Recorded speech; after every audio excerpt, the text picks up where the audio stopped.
Hello student, स्वागत है सभी का यूट्यूब चैनल सृष्टि का फ्यूचर में। स्टूडेंट, आज हम 8 जुलाई करंट अफेयर के महत्वपूर्ण क्वेश्चंस को डिस्कस करेंगे। चलिए शुरुआत कर लेते हैं। पहला क्वेश्चन है, जुलाई 2023 में भारत सरकार ने निम्नलिखित में से किस श्रेणी के ट्रकों में ऐसी स्थापना को अनिवार्य करने के लिए मसौदा अधिसूचना को मंजूरी दी? तो इसका सही आंसर होगा N2 और N3। सड़क परिवहन और राजमार्ग मंत्री नितिन गडकरी ने कहा कि भारत सरकार ने N2 और N3 श्रेणियों के ट्रकों के केबिन में एयर कंडीशनिंग सिस्टम की स्थापना को अनिवार्य करने के लिए मसौदा अधिसूचना को मंजूरी दे दी है। नितिन गडकरी ने घोषणा की कि 2025 से अब सभी ट्रकों में वातानुकूलित ड्राइवर डिब्बे होने की आवश्यकता होगी। नेक्स्ट क्वेश्चन है, कौन सा राज्य वन अधिकार अधिनियम से संबंधित अधिकारों की मान्यता को संतृप्त करने के लिए मो जंगली जामी योजना शुरू करेगा? तो ये शुरू करेगा ओडिशा राज्य। ओडिशा राज्य सरकार जल्द ही वन अधिकार अधिनियम से संबंधित अधिकारों की मान्यता को संतृप्त करने और निर्धारित समय सीमा के भीतर अधिकार मान्यता गतिविधियों में तेजी लाने के लिए मो जंगली जामी योजना शुरू करेगी। राज्य 62 प्रकार की जनजातियों का घर है, जिसमें से 13 को विशेष रूप से कमजोर जनजाति समूहों के रूप में वर्गीकृत किया गया है। 2011 की जनगणना के अनुसार राज्य राष्ट्रीय स्तर पर अनुसूचित जनजाति जनसंख्या के मामले में तीसरे स्थान पर है। नेक्स्ट है, जुलाई 2023 में कौन सा देश ग्लोबल क्राइसिस रिस्पांस ग्रुप के चैंपियंस ग्रुप में शामिल होगा? तो ये शामिल होगा Bharat. Bharat global crisis response group के चैंपियंस ग्रुप में शामिल हो गया है। विदेश मंत्रालय के सचिव संजय वर्मा को GCRG प्रक्रिया के लिए शेरपा के रूप में नामित किया गया है। ग्लोबल क्राइसिस रिस्पांस ग्रुप की स्थापना मार्च 2022 में UNSG द्वारा की गई थी। नेक्स्ट क्वेश्चन है, भारत के पहले पेशेवर मौसम वैज्ञानिक अश्विनी शेखर को हाल ही में कौन सा महत्वपूर्ण सम्मान दिया गया? तो ये दिया गया है अंतरराष्ट्रीय खगोलीय संघ द्वारा उनके नाम पर एक छोटे ग्रह का नाम रखा गया था। अंतरराष्ट्रीय खगोलीय संघ ने भारतीय खगोल विज्ञान वैज्ञानिक अश्विनी शेखर के नाम पर एक छोटे ग्रह का नाम रखकर उन्हें सम्मानित किया है। यह सम्मान उन्हें 21 जून 2023 को एरिजोना में आयोजित क्षुद्र ग्रह धूमकेतु उल्का सम्मेलन के 2023 संस्करण में प्रदान किया गया था। केवल 5 भारतीय नोबेल पुरस्कार विजेता CV रमन और सुब्रमण्यम चंद्रशेखर, गणितज्ञ श्रीनिवास रामानुजन, प्रमुख भौतिक विज्ञानी और खगोल शास्त्री विक्रम साराभाई, उनसे पहले खगोल शास्त्री और IAU मनाली के पूर्व अध्यक्ष कल्लाट बेडू बप्पू, जो विल्सन बप्पू प्रवाह के सह खोजकर्ता भी थे, उनको सम्मान दिया गया था। नेक्स्ट क्वेश्चन है, किस राज्य ने शहरी जल निकायों के विकास के लिए अमापोखरी परियोजना शुरू की? तो ये शुरू की है ओडिशा राज्य ने।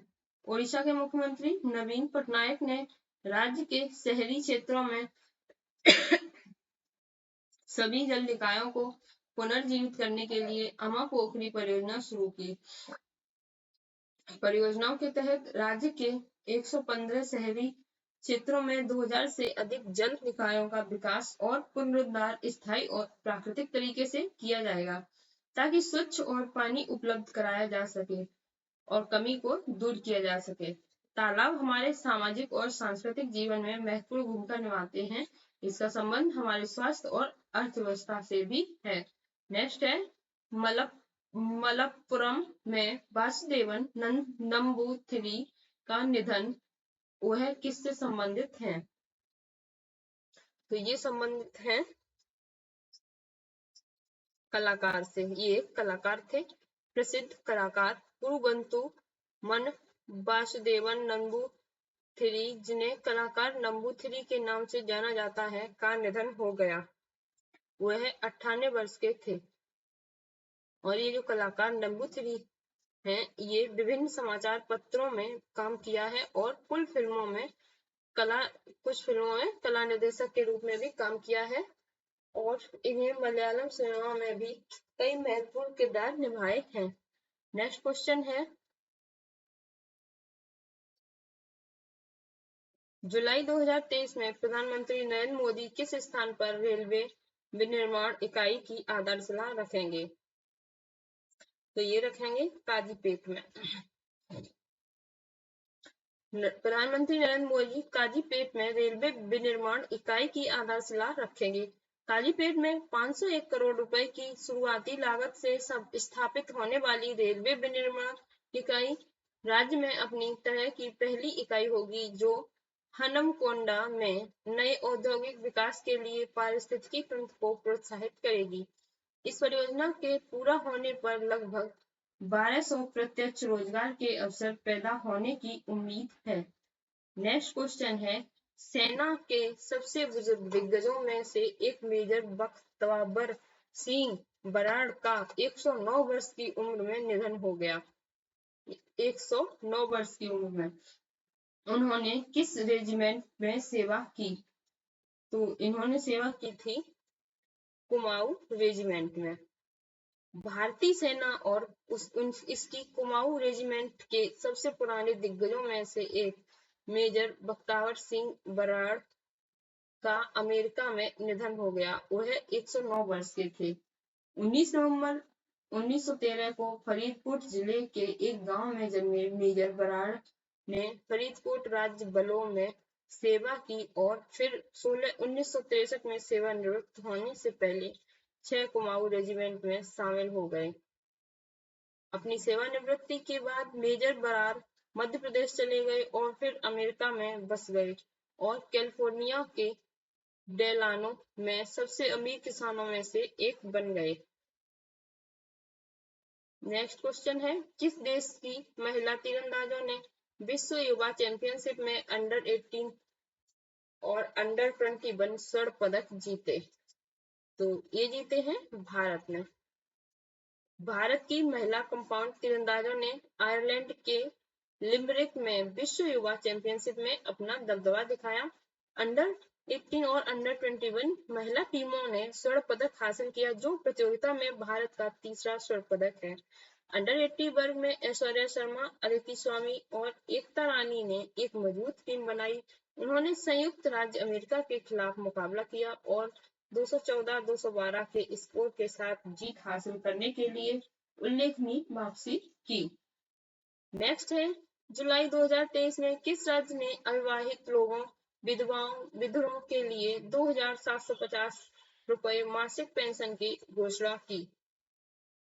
तो ये की है हरियाणा राज्य ने। हरियाणा में 45 से 60 वर्ष की आयु के अविवाहित लोगों को 2,750 रुपए की मासिक पेंशन मिलेगी। 2,750 की, बशर्ते उनकी वार्षिक आयु 1.8 लाख रुपए से कम हो। पेंशन उसी आयु वर्ग के विधुर और विधवाओं पर भी लागू होगी जिनकी वार्षिक आय 3 लाख से अधिक नहीं है। आंकड़ों के मुताबिक राज्य में 65,000 अविवाहित पुरुष और महिलाएं और 5,687 विधुर और विधवाएं हैं जो निर्दिष्ट आयु वर्ग में आते हैं। तो स्टूडेंट, ये थे आज के करंट अफेयर के महत्वपूर्ण क्वेश्चन। अगर आपको ये वीडियो अच्छी लगी है तो लाइक कर दें, ज्यादा से ज्यादा लोगों को शेयर करें और चैनल को सब्सक्राइब नहीं किया तो चैनल को सब्सक्राइब कर दें।